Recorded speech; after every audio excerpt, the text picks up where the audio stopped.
Beneath the vast Bodhi tree, its leaves gently swaying, the Buddha sat, radiating serenity that touched all nearby souls. A farmer approached, his footsteps heavy with grief, carrying the weight of his family's suffering and his own despair. "Blessed One," said the farmer, voice trembling, "the earth yields little, yet I toil endlessly to feed my hungry children. My landlord demands rent though famine grips the land. Injustice burdens my heart and clouds my every thought." The Buddha gazed at the farmer with profound compassion, his eyes soft yet filled with immeasurable wisdom.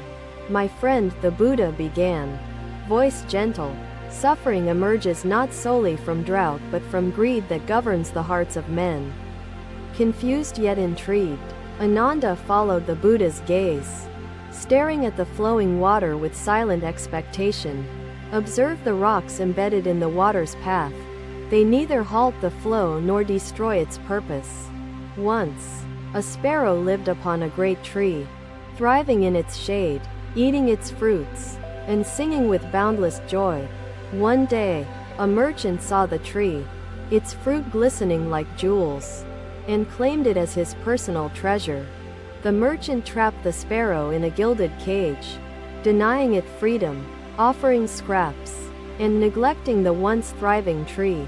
As days passed, the sparrow grew weak, its songs faded, the tree, untended and suffocated, withered until its life vanished. Both perished, and the merchant gained nothing but regret, the Buddha explained, weaving the lesson with grace and timeless truth. Greed blinds the merchant, the Buddha continued. He forgets the harmony that nourishes life and sustains every living being. The farmer knelt before the Buddha, tears now falling freely, as his heart absorbed the weight of this eternal truth.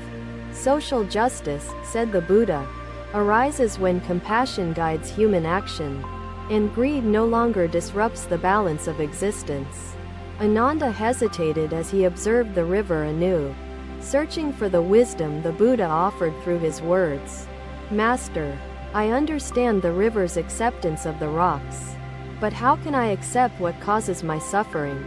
The Buddha placed his hand gently on Ananda's shoulder, radiating warmth and reassurance through his touch. Acceptance does not mean surrender. It means recognizing the presence of pain while choosing to move forward regardless, Buddha explained. The river knows its purpose and destination, and so it flows without resistance. You must also discover your path. "Come," the Buddha said, "let us meditate upon the interconnectedness of all beings and the vast, enduring power of compassion." Under the sacred tree, they closed their eyes, breathing deeply, connecting to the eternal rhythm of existence through peaceful reflection. Darkness exists to remind us that light is always attainable. Let us seek the light together, Buddha responded. Ananda followed the Buddha as they began walking along the riverbank, listening to the gentle rhythm of water. Oppression, the Buddha spoke, breaking the silence, is a shadow that fades when light is cast upon our shared humanity. The farmer left, his burdens lighter, carrying within him the Buddha's teachings and a newfound desire to create balance in life. This river flows not to escape its obstacles, but to embrace its nature. It knows no fear or hesitation, Buddha said.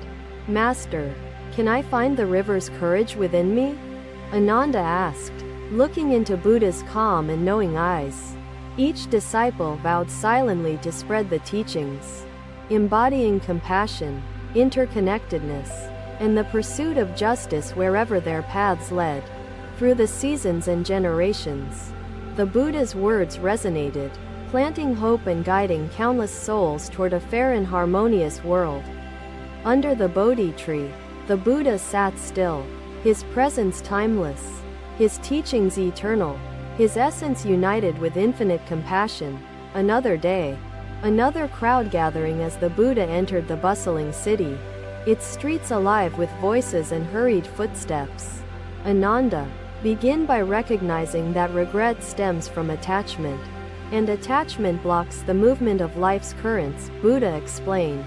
The disciple closed his eyes, reflecting on the chains of attachment that had held him captive for so long. The Buddha turned his gaze to the beggar, eyes filled with empathy, and replied, "All beings share the same essence. Distinction," the Buddha explained, "arises not from truth, but from ignorance, separating lives into hierarchies crafted by human minds." "Let me tell you a story," the Buddha said, his voice soft, yet carrying the weight of timeless wisdom. "There was once a lotus pond, vibrant with flowers of various hues, white, pink, and golden, blooming without competition. Each lotus drew sustenance from the same water, their petals equally radiant under the sun's gaze, reflecting shared vitality. A man, admiring the pond, celebrated only the golden lotuses, dismissing the others as lesser, his vision clouded by bias. One stormy night, the man sought refuge near the pond and marveled at its strength and unity amidst chaos. He realized that every lotus added beauty to the pond's existence, each flower indispensable to its flourishing harmony. Ananda's heart filled with gratitude for the wisdom shared and the chance to move forward without resistance. The Buddha smiled, observing Ananda's awakening with compassion and knowing that his journey toward renewal had begun. "A merchant's trade feeds a beggar's needs," continued the Buddha, "while laborers' sweat nurtures the meals of nobles alike. The truth is, compassion unites, oppression divides. Justice thrives when we embrace our shared humanity and treat all equally." The beggar wiped his tears and stood taller, his heart warmed, his spirit renewed by the Buddha's profound teachings.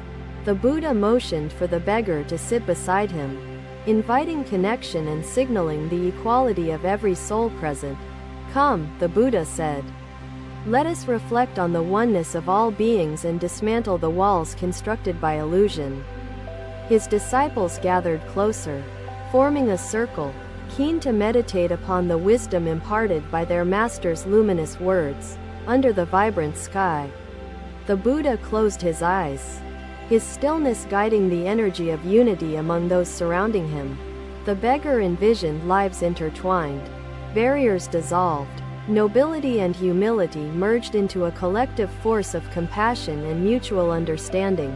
The Buddha spoke softly, breaking the silence. "The path to justice lies in recognizing the light that shines within every being." The beggar thanked the Buddha, bowing low, his gratitude profound. As seeds of wisdom sprouted within his heart's fertile ground, others in the crowd, witnessing the exchange, began questioning the roles and walls they had built between themselves and others.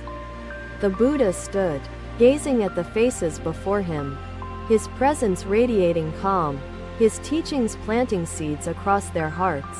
A merchant stepped forward, inspired, and vowed to uplift those around him, seeking not gold, but equality in every interaction. The Buddha nodded, his smile carrying immeasurable warmth, as he beckoned others to reflect on the parable of the lotus pond. Through cities, villages, and faraway lands, the Buddha's teachings flowed like rivers, connecting lives, erasing divisions, fostering unity and compassion. Under another tree, on another day, the Buddha rested, his essence timeless, his teachings eternal, his compassion unending. Another day, another sunrise painted the sky as the Buddha rested beneath a sacred tree. His disciples gathered nearby. A merchant approached, his robes fine and adorned, carrying a troubled heart hidden beneath his outward wealth and success. "Master," the merchant began, bowing deeply, "I have given generously, yet peace eludes me. Emptiness lingers within my heart." The Buddha gazed upon the merchant, his expression calm, his eyes shimmering with wisdom and empathy for the seeker before him. "My friend," said the Buddha, "generosity without mindfulness is like pouring water into a broken vessel. It cannot truly sustain." The merchant knelt, his troubled mind yearning for the wisdom hidden in the folds of the enlightened ones. Teachings. Let me share a story, the Buddha said softly. A story of a flowing river and its eternal purpose. There was a river that gave its water freely, nurturing thirsty travelers and nourishing the land with unwavering generosity. The river understood its purpose. Its giving was peaceful, unburdened by greed, expectation, or attachment to recognition. One day, the river grew arrogant, withholding its flow, claiming its waters as its own treasure, and began to dry. Without its gift, the surrounding lands withered, lives suffered, and the river lost its joy, its essence fading into despair. True giving, the Buddha explained, comes from understanding interconnectedness. The giver and receiver sustain harmony together. The merchant lowered his gaze, tears forming as the Buddha's words revealed the void within his own acts of giving. Generosity is not measured by quantity, but by intention, the Buddha said. It must flow like the river's nourishing waters. The disciples leaned closer, each absorbing the wisdom the Master shared, their hearts illuminated by the truth of his words. If you seek recognition, the Buddha continued, your giving binds you. If you seek harmony, your giving liberates you. The merchant, humbled, bowed his head, vowing to give mindfully, free from ego, seeking only to uplift and connect. The Buddha motioned for the merchant to sit beside him, inviting him into the circle of disciples gathered under the tree. Let us reflect, the Buddha said, on giving and receiving, the balance that sustains life and fosters true justice. The merchant closed his eyes, meditating on the flow of the river, the exchange of gifts among interconnected beings, under the sacred canopy. The group sat in silence, their breaths synchronizing with the eternal rhythm of existence. The Buddha broke the silence, his voice serene and steady. Compassion thrives when giving is free, pure, and without pride. Through his meditation, the merchant envisioned acts of generosity rooted in humility, seeking nothing but the joy of interconnected harmony. The Buddha's words continued to flow, their cadence like the river itself, guiding each listener toward mindfulness and understanding. Oppression arises, said the Buddha, when greed governs hearts. Justice flourishes when the heart's river flows freely to all. The merchant rose, bowing deeply, his spirit lighter, his mind imbued with clarity, ready to give with reverence and awareness. The disciples remained seated, hearts open, reflecting on the Buddha's teachings and their own opportunities to practice compassionate giving. Under another tree, on another day, the Buddha's voice continued to guide, his teachings timeless, his essence eternally present. Thank you for watching. Buddha's teachings are always with you. Subscribe to our channel and we will see you in the next video.